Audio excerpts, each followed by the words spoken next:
What's going on, guys? This is Chandler Smith, and I created this video so that you don't get screwed. Now, over the last couple months, I've had a bunch of friends and family that decided they wanted to start investing in real estate. And they go out and they find the deal of the century, or at least they think they do. So they bring this deal to me, and I have to be the bad guy that says, look, this deal sucks, and this is why. And usually it's not something glaring, but it's a big red flag that an experienced investor would catch that newbie investors miss. And a lot of these I like to call trick properties because they look good. You think, hey, this is the deal, this is what I need to buy, when in reality, they're not a good deal at all. And so in this video, I'm gonna go through a bunch of those red flags or big things that you should avoid so that you don't end up getting screwed. Because if you're gonna start investing in real estate, we wanna make sure it goes good and it's a beneficial thing rather than something that sets you back. So with all of that being said,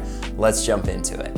All right, guys, if you're new to the channel, my name's Chandler Smith and I've been investing in real estate for the last 7 years. I currently own 99 units of rental real estate and I have 15 units under contract right now. So I've had the opportunity to do a ton of deals. On top of that, I've passed on a ton times probably 10 because for every good deal that you find, there are dozens or even hundreds of bad deals that you have to sift through. All that I ask you to do is make sure you smash that like button, subscribe to the channel, and hit the little bell so that you can catch all my other videos that are gonna help you to build a huge passive income. So just push it. It's really cool when it turns blue. All right, trick deal number one is D neighborhoods with fat cash flow. Now, I see this happen all the time where people go, they look at a property, they see the numbers, and they're like, holy crap, it's got a 22% cash on cash return. Chandler said I only needed a 10. This is the deal for me. I'm going to buy it. And what they don't realize is they literally bought a druggie's house, all right? This place is totally wrecked, and the only reason it looks like a 22% cash on cash return is because they don't have the accurate expenses or vacancy that they're gonna have to deal with this property because it's going to get trashed. It's going to have a lot of turnover. You're gonna have to deal with evictions, and they're not taking that into consideration. So please make sure you understand the area and you never buy D properties unless it is a 1000% cash on cash return, because then you can say, hey,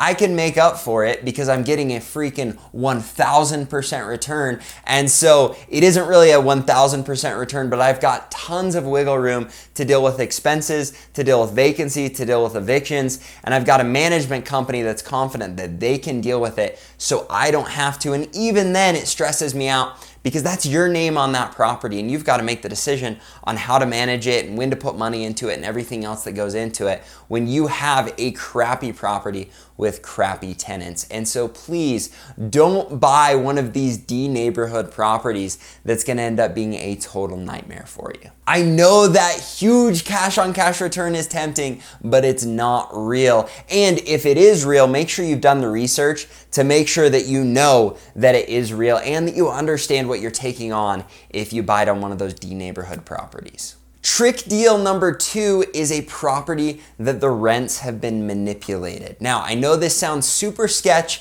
and you wouldn't think that it would ever happen, but I know people that will purchase properties. They'll go in, they will bribe the tenant with cash up front or do something else to get the tenant to sign a lease with absurdly high rents. So a property that should usually only rent for $1,000 a month is now renting for $2,000 a month, which should increase the purchase price by like $100,000, but then they drop the price by $50,000. So you're thinking, holy cow, I've got a property that's at a discount of $50,000, when in reality, they've manipulated the rents temporarily and put you in a situation where really you're paying $50,000 more than you should for a property. So make sure that you do your due diligence and you don't go by what their rents say or even by what the leases are, but you make sure you know that area and you know those rents are sustainable. That transitions us perfectly into trick deal number 3. And this is when the owner says, oh, my rents are way low. You can get these rents another $500 up. And that's why the purchase price is where it's at. Now, this may be true, but you've got to do your research and make sure that you know where the rents should be or could be. And then you've got to make sure that the seller understands that, hey, if I have to raise rents, if I have to take on that risk, then I should get a bigger discount on the property. I'm not going to run the numbers based on what it should or could be getting.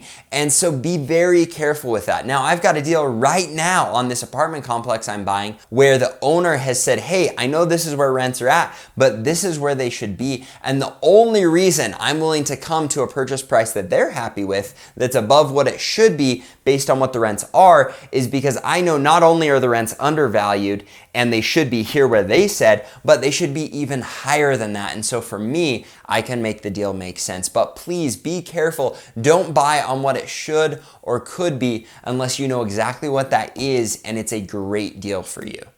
All right, the next trick deal is on the other side of the spectrum, and that is when you walk into this beautiful duplex that is brand new, it's gorgeous, it's somewhere you'd love to live, and you just fall in love with it, even though it's not cash flowing at all, and it's a total garbage rental property because it's not going to make you money. It's actually gonna put you in a very dangerous place where if the market drops, you're totally screwed. All right, so please don't fall in love with properties. This is something that has killed a lot of new investors because they love it and it's cute and it's perfect and they could raise their family there even though they're buying it as a rental property and the numbers suck. So please don't fall in love. Make sure the numbers work and it's a good property. The next trick deal is off-market properties. Now, I'm sure a lot of you should be saying, whoa, Chandler, you love off-market deals. And I'm gonna say, yeah, I do. They are the freaking best, unless they're a crappy deal. I had a friend just in the last week that came to me and said, Chandler, I found a deal of the century. It's off-market. Only I know about it. I'm gonna freaking kill it. And they brought it in and the numbers sucked. And so just because it's off market or for sale by owner or you're the only one that knows about it, that doesn't mean it's a good deal. So don't get emotional about it.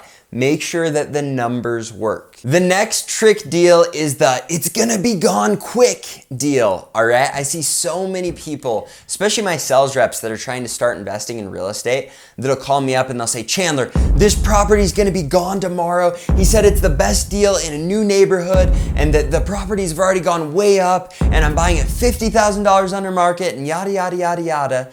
And we come to find out that really it's just them trying to get you emotional. And that's what a realtor's supposed to do. I mean, if they're selling a property, they want to get you emotional. They want to build urgency. They want you to jump on it. And you can't do that unless the numbers work. So please don't jump on it because it's gonna be gone or it's a great deal. The reality is deals will go quickly, okay? You need to jump immediately, but only if the numbers work and it's a good deal. Don't jump on it because someone built urgency because it's a rough market. Jump on it and do it quickly when you know that the numbers work. The next trick deal cracks me up because we've all heard that you want to own the crappiest property on the street. You want to buy one that is total garbage when all of the other properties are just awesome. And so I see so many people that they're like, hey Chandler, it's the crappiest property on the street. The only bummer about it is it costs just as much as all of the other properties on the street, but I really think I can do a good renovation on it. And I'm going, well, it doesn't matter because if you do a good renovation, that's gonna cost money. And now you're gonna have a property that's just as good as any other property on the street, but you're going to have spent way more on it. So don't fall in love with crap because it's crap. All right, you need to make sure the numbers work. This ties in with the other trick property I wanted to talk about, and that is the flip deal. When a realtor comes and says, hey, this is gonna be a great flip, you should buy it. And you're like, huh, all right, let's do it. I'll flip it. When you know nothing about flipping properties, all right? Don't fall in love with trash. Don't fall in love with the good flip property. Don't fall in love with something that could be worth more down the road when you don't know what it could be worth down the road and you're already overpaying for it. So often we buy something because it looks like a good deal. We buy it because it costs less, even though it's trash. So if you're just looking through the MLS and you're like, oh, this is the cheapest thing on here,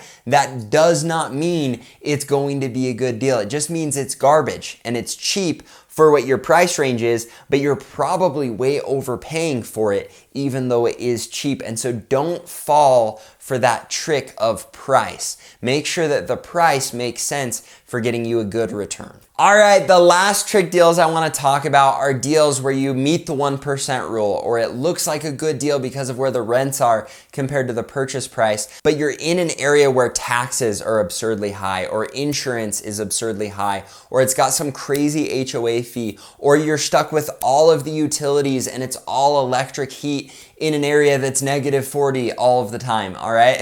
All right, that was a little bit of an over-exaggeration, probably came from living in Canada and my bitterness towards utilities when you have electric heat. Don't fall for a deal that looks good when you haven't seen taxes and insurance, and then when you do get into it and you see the taxes, insurance, utilities, HOA, one of these other little things, they totally throw the deal off, but you're like, but I thought it worked and it's just utility. It's like, I'm already paying my own utilities, so I should just do it. Don't fall for that, all right? Anytime there are these extra expenses, you need to find all of them in your due diligence and you need to make sure that your numbers still work. I see so many people justify themselves into a property because they're already in too deep, or it looked like a good deal, or they're emotionally attached, and you can't do it. The last thing I will say is so often new investors get frustrated because they say, Chandler, I've looked for months and I can't find a good deal. I feel like I should just buy something or give up. And here's what you need to hear. It's hard to find good deals. Okay, it just is. And when you're learning, it's even harder because you don't completely know what a good deal is. You're still looking at properties. You're still understanding your market. You're still understanding what to even look for while looking at those properties. And so I'm begging you, put in the time. It took me 2 full years of looking at properties and looking at deals before I was comfortable enough to buy one. And I knew when I did that it was a good deal. And here's the deal. That good deal that I thought was a good deal wasn't even a good deal. All right? I said deal a lot there, but we're gonna leave it in this video. My point is, it's okay to shop, it's okay to spend time, and it's okay to mess up when you buy that first property, as long as you learn from that mistake and it isn't a huge mess up. And I'm hoping this video has helped you to know all of those trick properties so you don't end up in a bad situation. Now, if you enjoyed the video, smash that like button, subscribe to the channel, and hit the little bell. And if you want to know more about investing in real estate and you want someone to just hold your hand through the process, I created a course that is over 7 hours that gives you the step-by-step process of not only getting into real estate, but then scaling your real estate investing business. And I put a link below where you can get $50 off if you decide to buy it. Tons of people have loved this course, and the only reason I put it together is I knew people wanted that step-by-step process. So it's only $250 if you use the $50 code, and I promise you it's worth every dime. And you have a money back guarantee. And now I'm getting pretty pitchy, but I love this course and I love how it's helped people. And so if you're at the point where you're like, Chandler, I just want to get into it, I want someone to walk me through it, the course is going to be awesome for you. And you can click the link below to snag it. Now, if you enjoyed this video, again, smash that like button. And guys, have a great day and look forward to my future videos where my goal is to help you to build a huge passive income. Thanks, guys.